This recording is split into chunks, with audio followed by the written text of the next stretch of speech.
been wanting to try to get the system pressure at minimum and maximum when the TCU is controlling it.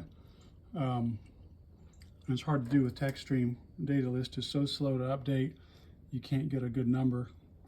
So I've got it a little over pressurized right now. I stupidly hooked it up without the pressure sensor connected, and it ran it up over 1,000 PSI because it couldn't tell when to shut it off. So that's the risk of not having a pressure sensor connected. But the pressure bypass valve let loose in the HPU, and it stopped at about 1,000 PSI and stayed there until I got the battery off.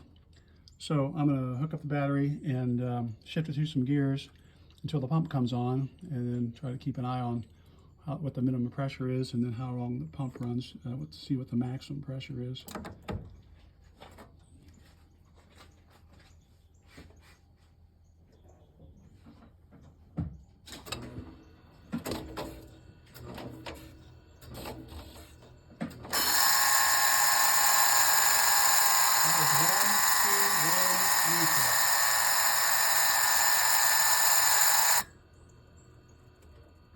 One, two, one, neutral, reverse, neutral.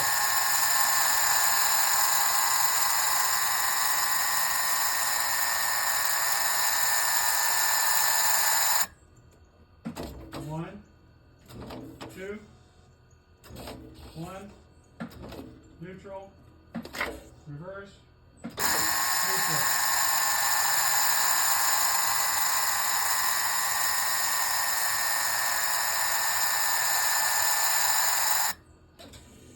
Ignition off. See what that looks like.